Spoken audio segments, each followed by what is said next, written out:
The man in this photograph spent 18 years pretending to be a doctor. Every morning he kissed his wife goodbye and left for a hospital job that did not exist. Every evening he came home to a family who adored a man who, in a very real sense, was not there at all. For nearly 2 decades, nobody checked. Not his wife. Not his parents. Not his closest friends. And in January 1993, when the lie finally began to collapse, Jean-Claude Romand decided that the people who loved him most should never learn the truth. This is the story of the man who never existed. January 11, 1993. Just before dawn, in a quiet village on the French side of the Swiss border, garbage collectors on their morning round spotted flames curling from the roof of a comfortable family home. Firefighters broke in and pulled one man from the smoke, the father, unconscious in the attic. Upstairs, they found his wife, and their 2 young children, 7-year-old Caroline and 5-year-old Antoine. For them, it was already too late. The village grieved for a family destroyed by a tragic house fire, and prayed for the father fighting for his life in a hospital bed in Geneva. And then the autopsy results came back. Florence Romand had not been killed by the fire. Neither had the children. They were dead before the first flame was lit. That same day, police made another discovery, 3 hours away in the Jura mountains. In a farmhouse in the village where Jean-Claude Romand grew up, his elderly parents were found dead alongside their dog. They had been shot the same weekend. Every road led back to one man, the respectable doctor lying in a hospital bed. And that was when his story truly began to unravel. The Romands lived in Privès-en-Mons, a comfortable commuter village on the French-Swiss border, minutes from Geneva. It is a land of tidy homes and international careers. Half the town crosses the border each morning to work for global institutions on the Swiss side. And no commute was more admired than Jean-Claude Romand's. Every weekday morning, the quiet, gentle doctor climbed into his car and drove toward Geneva, to the headquarters of the World Health Organization, where everyone believed he worked as a medical researcher. He was, by every account, the model of a successful man. A doctor. A researcher on international health. A devoted husband to Florence, and father to Caroline and Antoine. Softly spoken, generous, a little dull, the safest, most trustworthy man anyone knew. He talked about conferences in Tokyo and research on arteriosclerosis. He knew the names, the acronyms, the corridors. Friends asked him for medical advice, and he gave it, calmly and convincingly.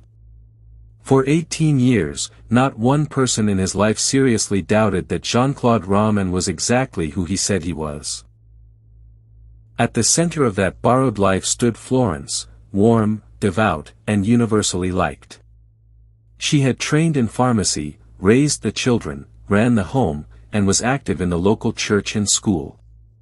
She had married a promising young medical man, and built her whole world on the foundation he described to her. She never imagined the foundation was air. There were even business trips. Romand would announce a conference, in Rome, in Tokyo, kiss his family goodbye, and vanish for days. In reality, he checked into hotels near the Geneva airport and stayed in his room, studying guidebooks of the city he was supposed to be visiting. He came home tired, with gifts and stories from places he had never been. So where did the lie begin? Not with a grand scheme, but with an alarm clock. In 1975, Romand was a second-year medical student in Lyon, bright, well-liked, and quietly fragile. On the morning of an important exam, he simply did not get out of bed. He did not sit the paper. It was a small failure. The kind 1,000 students recover from every year. But Romand could not bring himself to admit it. Instead, he told everyone he had passed. And with that one sentence, he stepped through a door that would never quite open again. What followed is almost beyond belief. For 12 consecutive years, Romand re-enrolled in the same second year of medical school, never sitting the exams, never advancing, never being caught. On paper, he was an eternal student. In everyone else's eyes, he was becoming a doctor. He told his parents he had qualified. He told his friends he had joined the National Institute of Health and Medical Research. And eventually, he told everyone the crowning lie, a prestigious research post at the World Health Organization in Geneva. Each lie was easier than the last. Each one made the truth more unthinkable. And so began one of the strangest double lives ever documented. Each morning, Romand dressed for work, kissed Florence goodbye, and drove away, to nowhere. He spent his days in motorway rest stops, watching travelers come and go. He walked for hours in the forests of the Jura. He sat in his parked car reading newspapers, or studied medical journals in cafes so his conversation would stay sharp. Sometimes he wandered the public floors of the Real Who building, collecting brochures, learning the geography of a workplace that was never his. Think about what that means. 8 hours a day. 5 days a week. For 18 years. Thousands upon thousands of empty days, each one spent inventing the day he would describe at the dinner table that night. The discipline of it is almost monstrous. This was not a man too lazy to work. Maintaining nothing was the hardest work of all. The mechanics of the deception were almost mundane. He could never be called at the office, he explained, because of the nature of his research, so the family used a private line, which was in fact a simple answering machine he checked from phone boxes. When the school directory needed his work address, the lie thickened by one more line. Small maintenance, performed daily, for 18 years. There was no salary, of course. So Romand became a different kind of doctor, a doctor of other people's trust. He let it be known, quietly, that a man in his position could place money in special Swiss accounts, with returns ordinary savers could only dream of. His wife's parents handed him their life savings. His own father and mother did the same. Even his mistress, a woman he met later in the marriage, entrusted him with 900,000 francs, nearly everything she had, from the sale of her apartment. The money did not go to Switzerland. It went to the mortgage, the school fees, the family holidays, the running costs of an imaginary life. For years, the pyramid held. When one relative needed a withdrawal, he paid them with another's deposit. But a life built on other people's savings has a mathematical certainty buried inside it. One day, the money runs out. By the winter of 1992, that day was coming fast. And there is one more shadow in this story that has never fully lifted. In 1988, Florence's father, a man who had entrusted Romand with a fortune, and had begun asking for some of it back, died after falling down a staircase. Jean-Claude Romand was the only other person in the house. No charges were ever brought. It was ruled an accident. But after 1993, many people found themselves looking back at that staircase, and wondering. The pressure closed in from every direction at once. His mistress wanted her 900,000 francs back, she had plans for it, and she was insistent. The accounts were empty. There was nothing left to move around. And at home, for the first time in 18 years, the questions were getting dangerous. A friend had tried to reach Dr. Romand at the World Health Organization, and found no trace of him. No office. No extension. No name in the directory. Florence was told. And those close to the case believed that in those final weeks, she had begun, at last, to ask her husband who he really was. Cornered, Romand faced the moment he had been running from since 1975, the moment of being seen. His wife, his children, his parents, his friends, they had not fallen in love with Jean-Claude Romand. They had fallen in love with the doctor, the provider, the good man. And he appears to have decided that they would never be allowed to meet the man who actually existed. What happened over the following 72 hours, we will describe only briefly, out of respect for the victims. On Saturday, January 9, 1993, in the house in Privessin-Mons, Jean-Claude Romand killed his wife, Florence. The next morning, while cartoons played on the television, he took the lives of his two children, Caroline and Antoine. Then he drove 3 hours to his childhood village of Clairvaux-les-Lacs, sat down to lunch with his elderly parents, and before leaving, killed them both, along with their dog. That same evening, he drove to Paris and met his mistress for dinner. Driving her home through the forest of Fontainebleau, he attacked her, then suddenly stopped, apologized, and claimed he was gravely ill and not himself. She survived. She was the only one who did. And then Jean-Claude Romand drove home, to a house where his family lay dead, and spent a final day among them. In the small hours of Monday morning, he swallowed a bottle of sleeping pills a decade past their expiry date, and set the house on fire, timing the blaze, investigators later noted, for the exact moment the garbage collectors passed, all but guaranteeing he would be seen, and saved. He survived.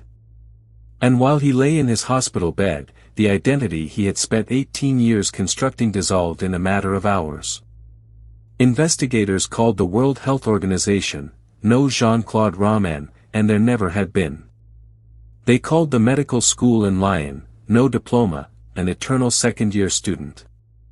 They checked the order of physicians, no doctor by that name in all of France. The investigators kept digging, waiting to hit the bottom of the deception, and there was no bottom. No job. No qualifications. No Swiss accounts. No income, ever. The man was a void wearing a cardigan. One of the most respected men on the border was, professionally and financially, a person who had never existed at all. The news detonated across France. It was not just the horror of a family annihilated, it was the 18 years. The scale of it. Everyone who heard the story asked the same two questions. How does a man live like that for 2 decades? And how does nobody notice? For the friends of the family, the revelation was a second bereavement. They did not just lose the Romands, they lost 18 years of their own lives, every dinner, every holiday, every confidence, retroactively poisoned by the knowledge that the man at the center of it all had been performing. One close friend said it felt like discovering that your own memories had been forged. The uncomfortable answer, psychologists suggested, is that the lie survived because it was comfortable, for everyone. Romand was believed because he was exactly what a doctor was supposed to look like, calm, modest, reassuring. People do not audit the reassuring. The lie did not fool their intelligence. It fooled their trust. In June 1996, Jean-Claude Romand went on trial in Bourg-en-Bresse. France watched, transfixed. Here was no monster from the shadows, here was the mild, grey man in glasses, flanked by gendarmes, whose entire adult life had been a performance for the people he then destroyed. On the stand, he wept, and spoke of a machine of lies he could no longer stop. He said he had killed the people he loved most in the world rather than let them see what he was. The court heard psychiatrists debate what lived behind that gentle voice, a fragile man devoured by his own mask, or a manipulator to the very end, performing even his remorse. On July 2, 1996, the answer came. Guilty on all counts. Jean-Claude Romand was sentenced to life imprisonment, with no possibility of release for 22 years, at the time, among the heaviest sentences French law could impose. The case burrowed deep into the French imagination. The writer Emmanuel Carrère spent years corresponding with Romand and produced The Adversary, a modern classic that treats the case not as a puzzle of evidence, but as a terrifying study of emptiness. It became a bestseller, then a film, and the Romand affair became a permanent reference point in France, shorthand for the imposter who lives among us. Carrère himself spent years exchanging letters with the prisoner, circling one impossible question: what was it like inside those empty afternoons? What does a man think about, alone in a freezing car in a forest parking lot, while his family believes he is saving lives in Geneva? In the end, even Carrère admitted he could not reach the bottom of it. Where the self should have been, there seemed to be only the performance. Psychologists still use the case to illustrate an extreme form of imposter pathology, the man who would rather annihilate his world than be unmasked in it. Because that is the terrifying core of it, the murders were not committed to escape punishment. They were committed, in his own telling, to escape shame. In prison, the man who had spent his life performing found, of all things, religion. He became a model prisoner, quiet, studious, devout. And in June 2019, after 26 years behind bars, 70-year-old logic prevailed and Jean-Claude Romand walked free, on strict parole, wearing an electronic bracelet.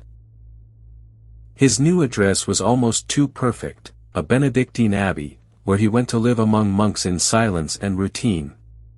Even his freedom, observers noted, looked like one more carefully chosen role, the penitent.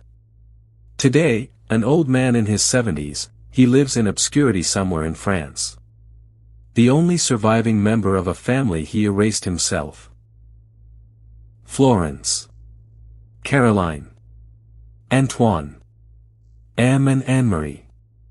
5 people who died not because of what they knew, but because of what they were finally about to know.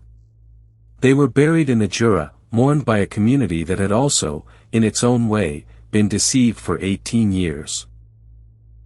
And the house in Privessin-Mons, the stage of the longest performance in true crime history, was eventually gone, but the question it raised has never left. Because Romand was not a genius. His lie was fragile. A single phone call to the World Health Organization, at any point in 18 years, would have ended it. Nobody made the call. So here is the question I will leave you with. The people around Jean-Claude Romand were not stupid, and they were not careless. They were ordinary people who loved him, and love does not audit. So think about the most dependable person in your own life. The one whose job, whose past, whose stories you have never once checked. You are certain about them, aren't you? Tell me what you think in the comments. And subscribe, because the next case is already waiting. Some fences are white. And some people, behind them, were never really there at all.